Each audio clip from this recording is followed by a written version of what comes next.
Welcome to one more session of a YouTube live question answer sessions with homeopathy, which will help you in your practice. So today let us start the session. If you have some questions, you can always start asking.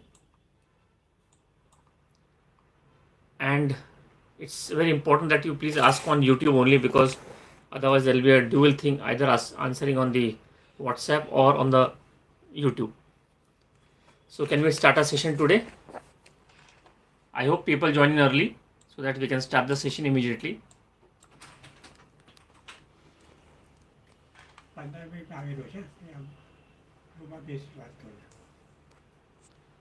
Okay, there is a question.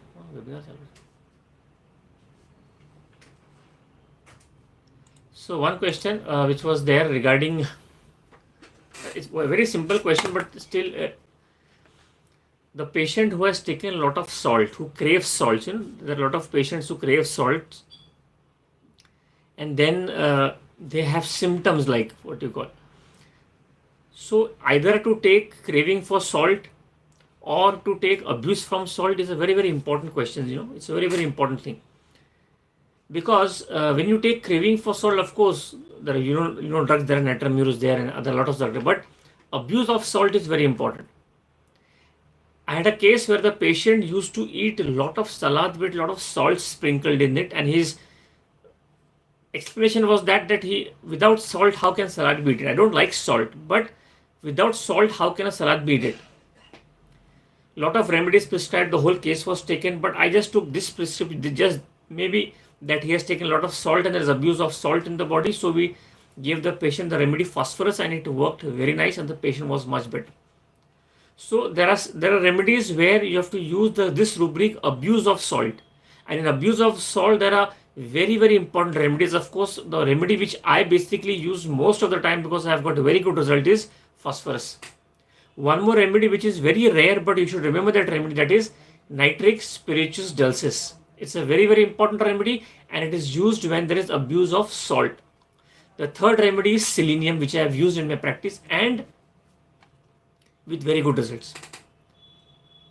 Now, there is a condition, I just remembered it, where the patient says that whenever there is a wound, open wound, it is so painful, it feels as if the salt is sprinkled on the wounds. So in that case, remember the remedy sarsaparilla. It just crossed my mind. So abuse of salt, remember phosphorus, nitrospirituous dulcis, selenium.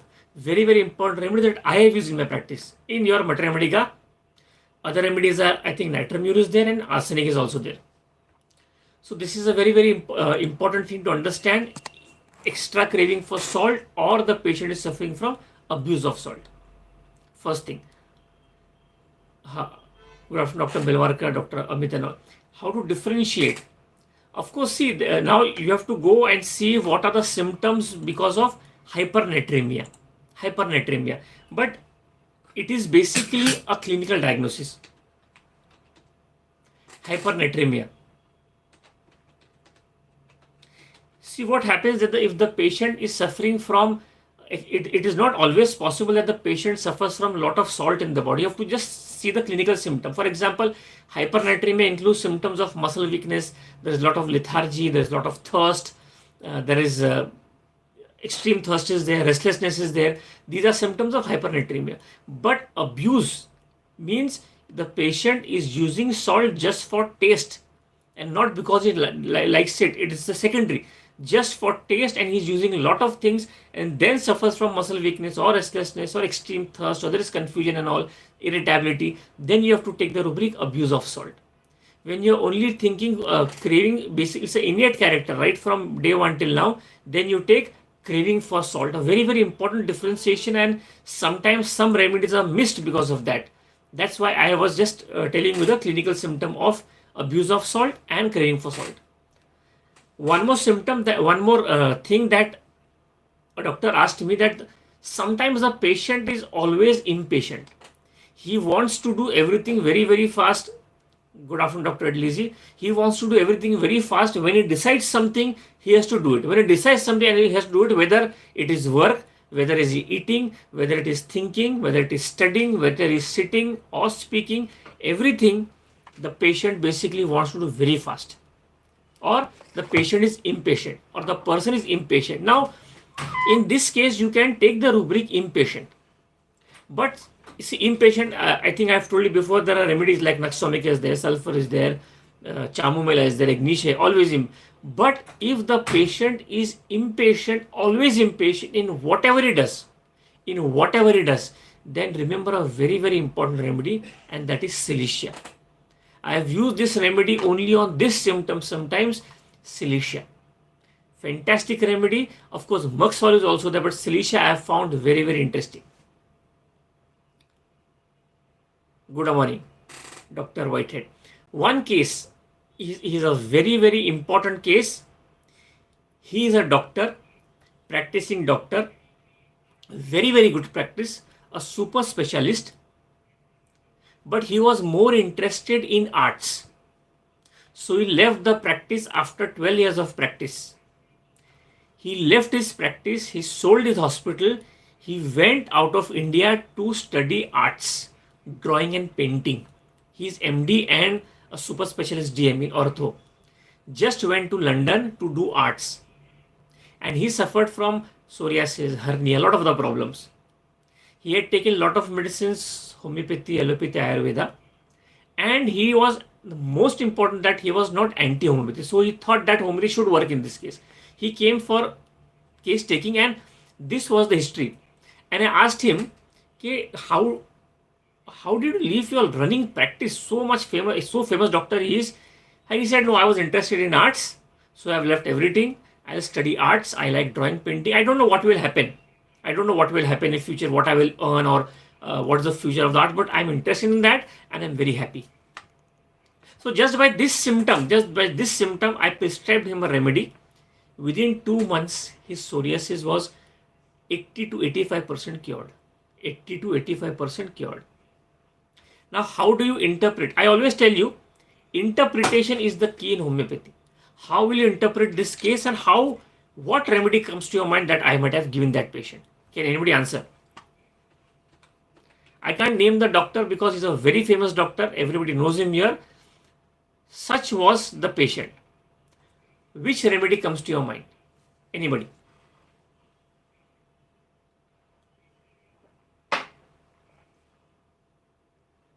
Of course, the whole case was taken, but this was the gist of the case.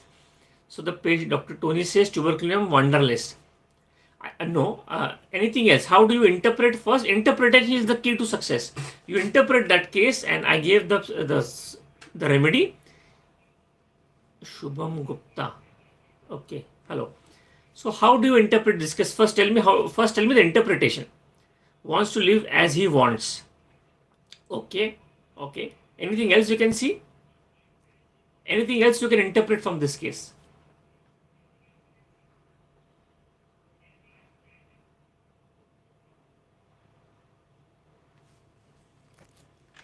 Anybody? It's a very, very important thing to understand and interpret the case first rather than going into the remedies. Can homeopathy cure anorectal fever? Yeah, it can definitely cure. If homeopathy can cure such genetic disorders, so anorectal fistula also is curable. So don't worry about the cure. Homeopathy can just cure most of the complaints. Can anybody tell me something about the case? Can anybody tell me how to interpret this case and then prescribe?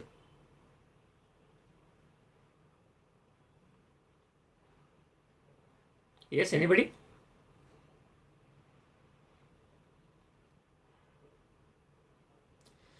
First of all, understand the case. The patient is an Albert doctor, a super specialist having a very good practice, good hospital, suddenly stops his practice. Impulses, want to express himself, suddenly stops his practice, goes into arts, studying in the college. When I ask him, he says, I am happy that I've left everything and I'm doing what I want.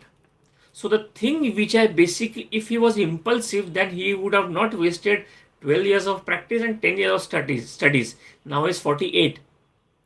And now he has left.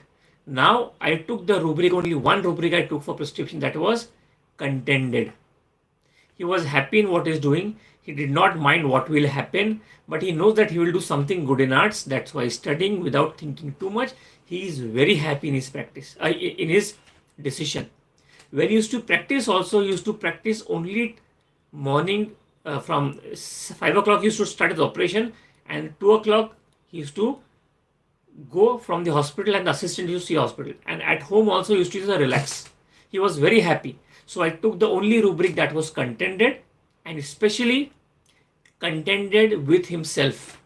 He was happy with himself, and I added one more rubric, and the remedy given was a very, very simple remedy where the patient is contented with himself. The remedy given was causticum. And why I'm telling you this case? Because causticum is not written anywhere that he likes music, he likes painting, he likes drawing, he likes good in arts. So this is basically what you call clinical remedy, which I have seen in my practice, and I am using this symptom now in my practice, which I always wanted to share with you apart from what is written in books and what I have got in my practice. So always remember causticum when the patient is contented with himself and the patient likes drawing, painting, arts, so much so that he will leave everything for that because he loves that profession.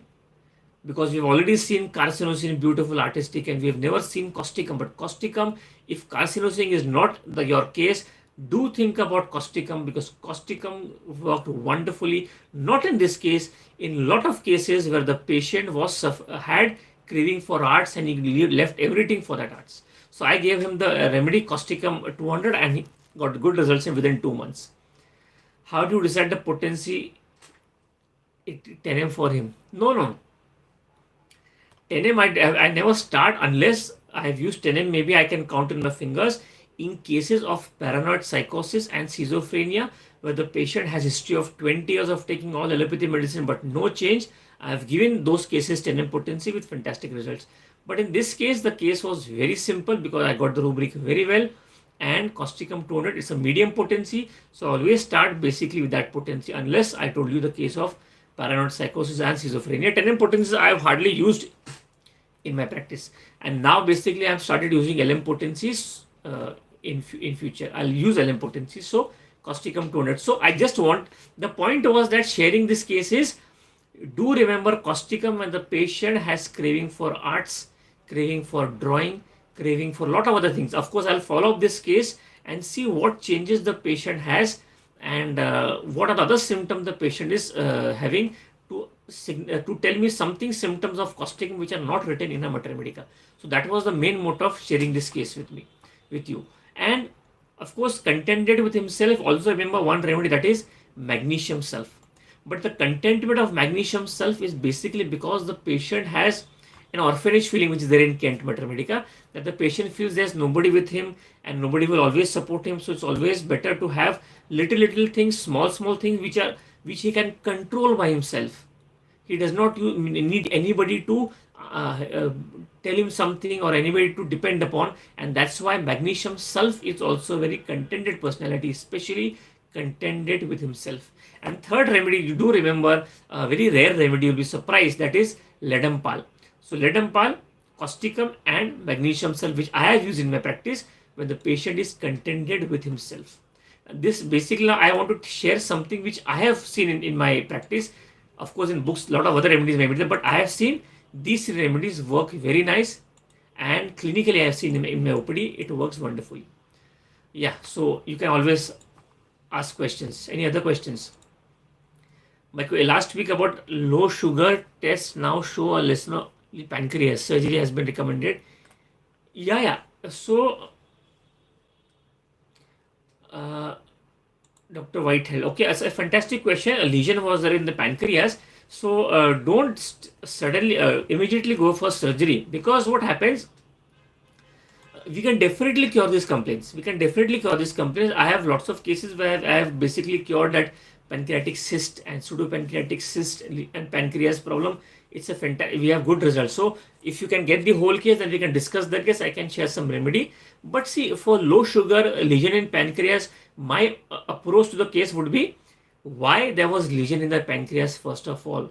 Why was the pancreas affected? So the whole case taking, the past history, the family history, The hereditary history is so important, and then I would basically suggest, I have not seen some remedies like organ specific remedies in this case where it can work organ specific remedies. So I cannot answer this question, but give me the whole case. This is basically a constitutional complaint. That's why that case taking is important.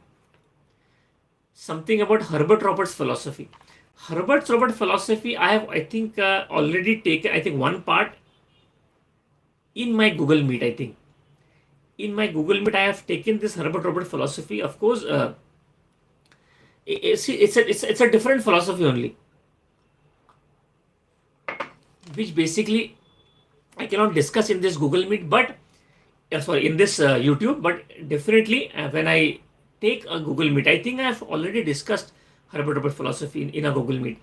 So see, there are a lot of other things in Herbert Roberts where he basically uses that deficiency theory of homeopathy, that because of some deficiency there is a problem. It's a long theory. So whenever I take a Google Meet, of course it's pending, I'll definitely take something on that Herbert Roberts philosophy now.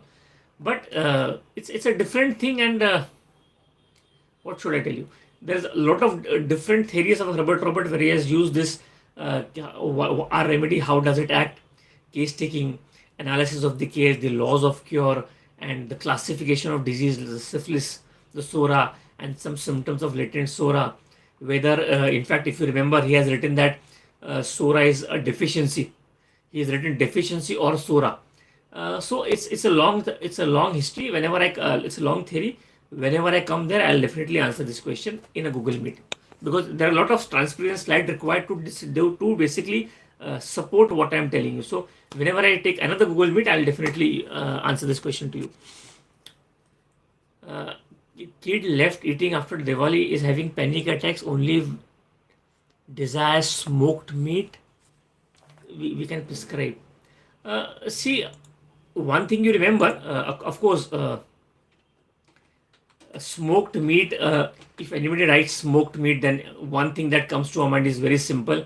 The patient desires smoked food, but basically I would not prescribe on that. See, desires smoked food. If you open the repertory, you open the material, the remedies, causticum is there, creosote is there, calcarephos is there, carcinosin is there, pulsatilla is there, tuberculum is there. But still, my suggestion would be, don't prescribe on this symptom. Ask the question of why did suddenly the patient lose his appetite after Diwali. What happened? Nothing's come without cause. There has to be a cause for leaving everything, no? And you are saying that panic attacks. So when the patient is in panicky attacks, that is the case becomes syphilitic. So there has to be a cause for a panic attack. Suddenly a man cannot be panicky. And definitely when there's panic attack, when there's stress, the first thing to go is appetite. If the patient basically desires smoked food, then you can, I've given you some of the remedies. You can try to use these remedies if maybe it covers your case. That is, causticum is there, creosote is there, calcarephos is there, carcinosin is there, pulsatilla is there, and tuberculum is there. Of course, there may be other drugs, but these are the drugs which comes to my mind. And of course, today I told you something about causticum. I hope you remember there's something about causticum, because causticum, we always think about injustice cannot support and strong personality, and in syphilitic it becomes shameless. But this craving for the art is very, very important that you have to remember. Okay. So next time when you think about causticum, do remember this, and let me know if this worked for you, so that we can build up our mantra medica clinically also. And remember, in causticum, one thing is very important. Everybody should remember elements from long-lasting grief and sorrow.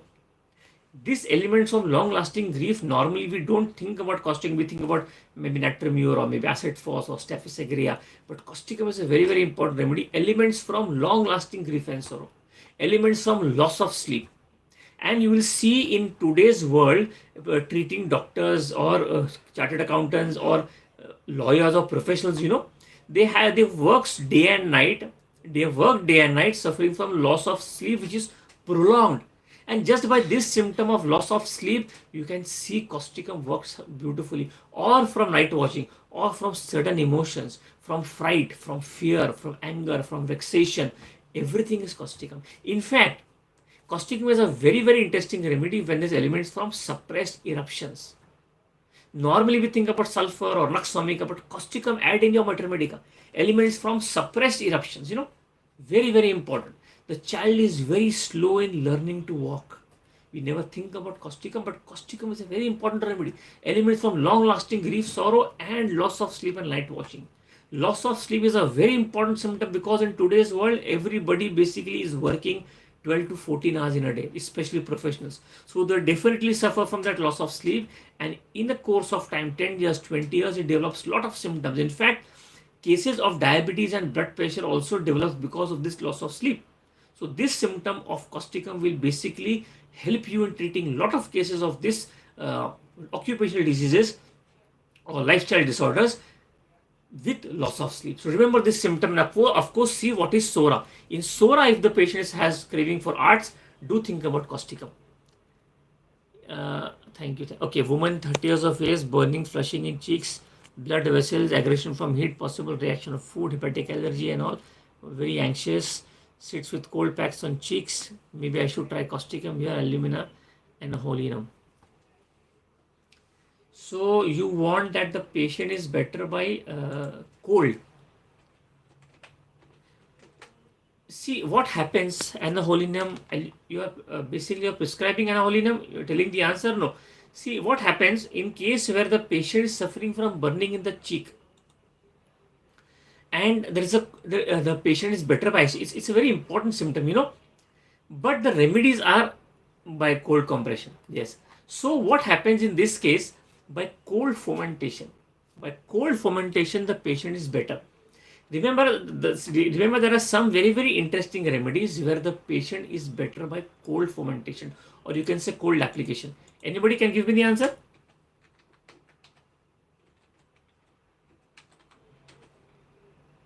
Anybody can? It's a good question, but this basically we have read in a Vatar Medica. Anybody who can try? Yeah. So remember, Dr. Tony, just write the remedy. If the patient is better by cold application, you must think about a very important remedy, and that is Coffea cruda. First, Coffea cruda. Second, of course, I would say causticum is definitely there. Third, remember one remedy, clematis. And fourth remedy, do remember ferrum phos. These four remedies are very, very important, which I have seen in my practice. Especially if there is pain in the parotid gland, and if that is better by cold application. I have seen so many good results with only one remedy. I have used this remedy sometimes without taking the case also. Parotid gland pain, parotid gland cyst, better by cold application, and the remedy is Merxol. I hope you got the answer, Dr. Tony. Male breast pain after applying some herbs, oil on the body, house during Diwali, chronic backache in lumbosacral region, first motion tract. Now, if the patient has applied lot of herbs and then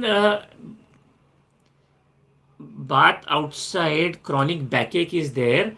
Okay, so whenever the patient has applied something or something somewhere and there is a reaction of that, you must have read one remedy. Of course, this remedy is, I think, very common also, this remedy. If you have read one remedy, see, now you have to see, everything will not be written in Mater Medica like as we have seen in a practice.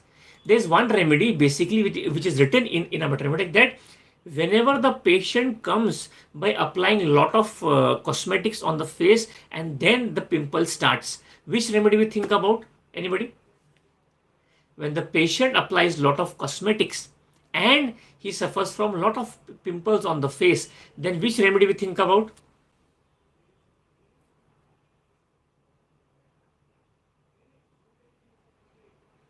So you must think about, this is chronic. Okay, yeah, Bovista. So Bovista, yes, very right. So I'll just get back to you, Dr. Tony. So this is basically, the remedy is Bovista. Then you have to apply that same thing if it is because of local application of that. Because you have classically written that applying something on the breast, the patient has developed symptom. Find the antidote of the what has applied, but think about Bovista, Nux vomica, sulfur. If the patient is suffering from chronic backache, so what happens? This is a local symptom. This is basically a symptom we would call indisposition. And chronic backache basically suffering from a constitutive problem. So don't mix that symptom. If there's indisposition from using herbs and all, think about the remedy first and automatically then take the case for the chronic backache, and then you will get the results.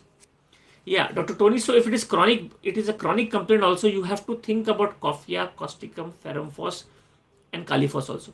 It's acute, chronic, both. Like for instance, I told you, pain in the parotid gland, better by cold application, the remedy was Moxol. So in this case, chronic also would work. There's no problem about it.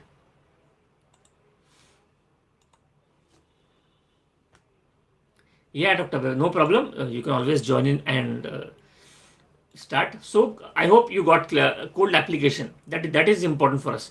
Patient feels all joints pain better from sneezing. Chronic sinusitis, but does not get yeah. So see, Dr. Minal, basically what happens, if what is sneezing? Now, what is sneezing? Tell me.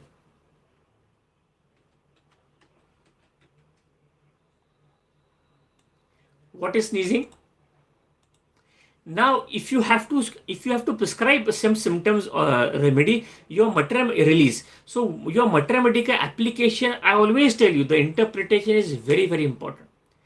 If basically it is sneezing, if joint pain is always followed by sneezing, one thing, and joint pain is ameliorated by sneezing, both are different things. Joint pain is always followed by sneezing, that is a concomitant symptom. And now this concomitant symptom might not be present as verbatim as in a mathematical repertory. But I had told you that if a symptom is concomitant and it is not written in books, so you have to take one rubric which is written in the Boger repertory. I will not answer that question because I think everybody knows that. But if you specifically tell that it is better by sneezing, so sneezing is a discharge, so the patient is better by discharge. Think about lachesis, pulsatilla, sulfur, calcarea, ipecac, acid phos, sepia, zincum, silicia, lot many remedies. But the most important remedy in this case would be lachesis, pulsatilla, sulfur if the patient is better by discharges. If it is concomitant symptom of sneezing, then take the rubric from the Boger repertory, which I have always told you. There will be a lot of concomitant symptoms which are present in today's world, which are not written in the repertory, but the patient complains that symptom. So take the rubric from Boger repertory. I hope you know the rubric which I am talking about, and then you'll be able to treat these complaints. I hope I could answer the question, Dr. Meenal. Dr. Tonia, irritation, yeah, that is discharges.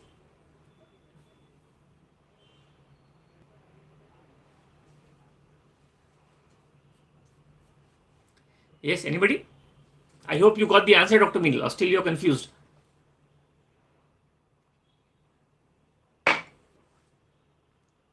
And do basically write, tell the follow-up of this case because it's a very interesting symptom. I have not seen in my practice, and if you get the results in one of the two rubrics, do share with us so that we can always see that it is working for us and we can always grow in our practice. Boger, yeah, you have to read Boger repertory. That's very important. Of course, I know that in Boger repertory you will not get this symptom. I think I have told you a lot of. In this, basically in Boger repertory, so Dr. Meenal, go and see the rubric associated effects. Associated effects. In associated effects, we have remedies like pulsatilla, mercury, nux vomica. Of course, there are about in Boger repertory there are 13 remedies, but these are the three important remedies: pulsatilla, Moxol, and nux vomica.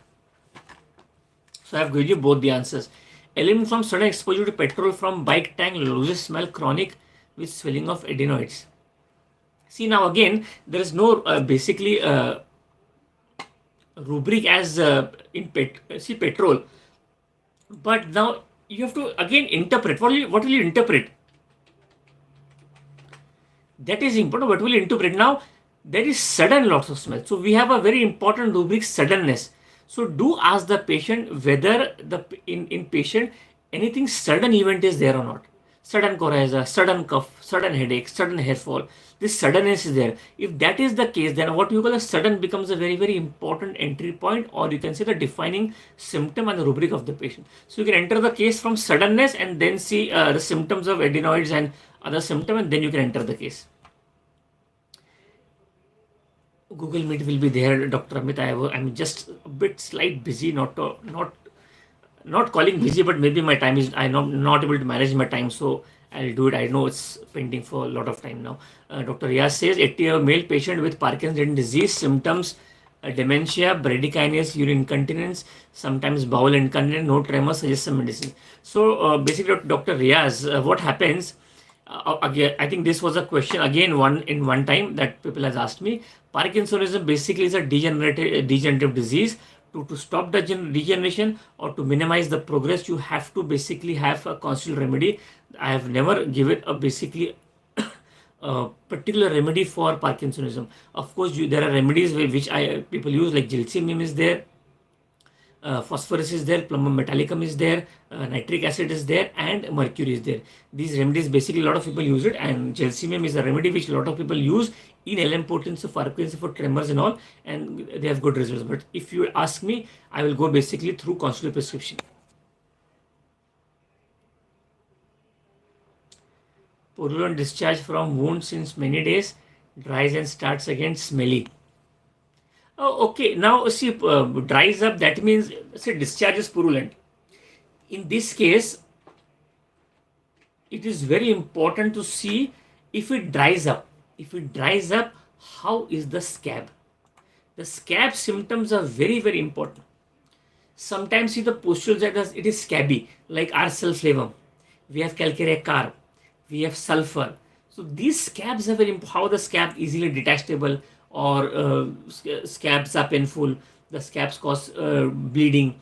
These are important symptoms. But the remedy which if you want only for this symptom, purulent discharge with scabs, think about arsulflavum, think about calcarea, think about sulfur, think about delcamara, think about cicuta verosa, miserinum, or calcarea silicate. All remedies basically are indicated in this case. Okay. I think I have missed some of the questions which have gone up. You can always keep writing because sometimes it scrolls up.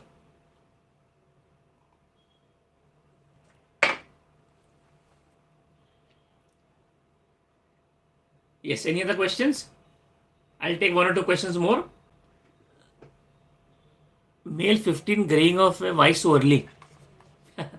That you have to answer me why so early. Take the case and tell me. Then I'll prescribe the medicines. You have to give the basic graying of hairs in today's world. Of course, I can always feel this stress and all.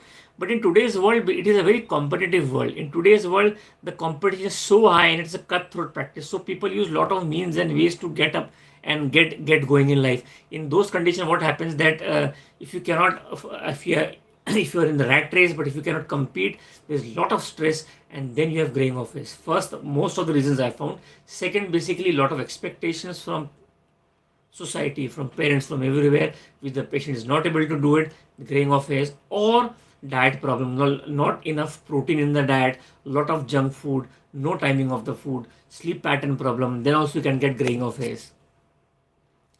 Shubham Gupta says he got scared and isn't willing to go out of the house. What is the question? What was the full question?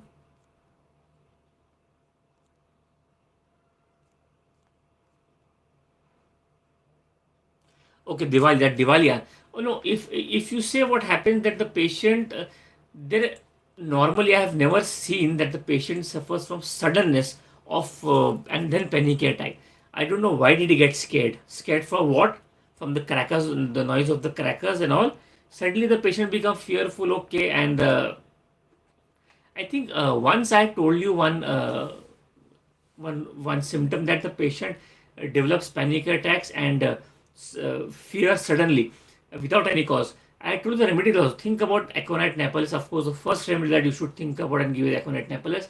Second, think about carcinosin. Third, think about tarantula. And fourth, think about calcarea floor. These basically are the remedies. Graying of face, child is sensitive, fair, skin, tall, broad. Yeah, sensitive child. What do you mean by sensitive to what?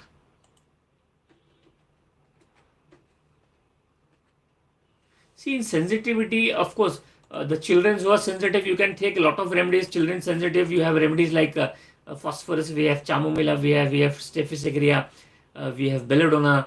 These are sensitive, but sensitivity, you have to define the sensitivity. Sensitive to what? Sensitive to disorder, sensitive to slight disturbance, sensitive to eating, sensitive to excitement, sensitive to external impressions. So these are various sensitivity, but only if you want sensitive children, you can think about phosphorus, chamomilla, Staphysagrera, pulsatilla. Of course, belladonna is there, aconite is also there. There are a lot of things. Phosphorus given but no change. So that means what is the basic temperament of the child is very important. That temperament of child is very important, and if you can see the temperament of the child, no, then you'll be able to identify the remedy very easily. Core of the remedy. See what happens. Core of the remedy generalized. If you have read mathematics, that is a generalized core of the remedy. Then what happens when you are in practice? You develop some other symptoms. You see something clinical, something different in a patient, and you develop your own mathematics and your own ways of identifying and entering the case. If you ask me core symptom, maybe for example, I told you symptom of causticum of that arts, the patient like drawing, painting and all, it becomes a very, very important core symptom for me in causticum, because that doctor is so famous, he has so much practice, left everything in one shot and is now. So in this case, for example, let me tell you about phosphorus. In phosphorus, what happens that everything comes very fast to phosphorus. You must see in case of phosphorus that he gets he gets famous very easily. He has a lot of practice very easily, very fast, and because he gets everything very, very fast, he gets tired and then a lot of prostration.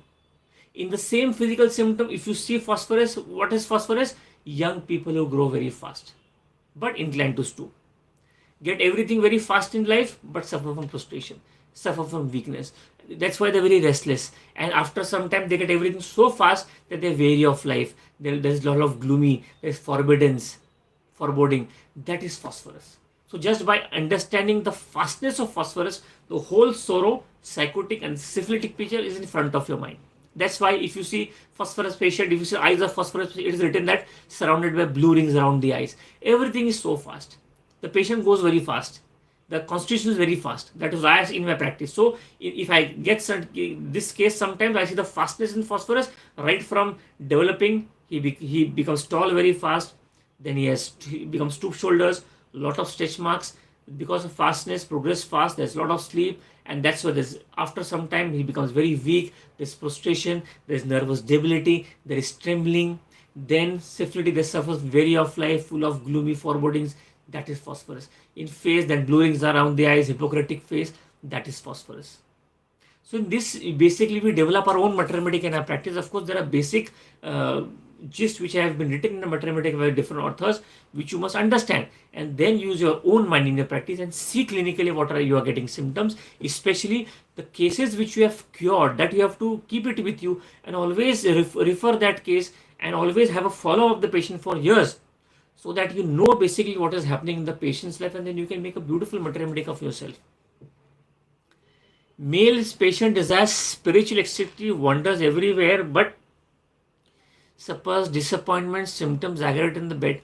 Yeah, so see, basically what happens, this is basically the patient is trying to find out the truth. He is basically religious oriented, trying to find out the truth. So he becomes very inquisitive, and he is basically not contented in what he understands and what are the different preaching around him. So he is discontented but very inquisitive, because he is not getting what he wants. So you can enter the case from being very inquisitive or being discontented or being dissatisfied. Just see what was the Sora, whether in school, whether he was very young, when he was a child, he was the same child, a problem child, never happy with what the parents gave to eat, never happy what the parents gave him to wear, never happy what he bought something, never happy with the teachers and studies. That is important. That is the approach which I am telling you. So see whether his discontentment and disappointment was there in Sora also, and now he's trying to find out the spiritual too, the spiritual ecstasy which everybody wants to find out, but he basically is not happy. So match this Sora and this symptom, and see whether this symptom or this symptom applies to the patient, and then you can approach this case in this manner. I hope you got the answer for that. Yes, can we move further? It's already 3:45. I can take one question before I basically go in for my other webinar. Child was very happy since he didn't get what he want. Happy with job, not happy. So we basically have seen this case. That means the patient is not happy everywhere in life. So discontentment is very important. Dissatisfied what he gets in life. You match this symptom, and I think you'll be able to crack this case. No problem. Everything which is given in the repertory, the basic repertories are very reliable. The most unreliable thing is basically our interpretation. Somebody will interpret A, somebody will interpret B, somebody will interpret C with the same symptom. And if you basically cure the patient, that means your interpretation is right and the other one is wrong. Because there are so much permutation combinations, so much very, very close linked rubrics. That's why everything is right. Your interpretation depends how you have interpreted that case. For example, I told the case of caustic amino. The patient, doctor, left practice, now an artist, very much happy with life. Still happy, no issues. Contentment. That's why I took the rubric contentment. Such an easy rubric. But the interpretation is important. So your interpretation is important. You can mug up the whole repertory, complete repertory, or Kent's repertory, or Murphy's repertory, or Fatak's repertory. But you must know how to use that repertory. No?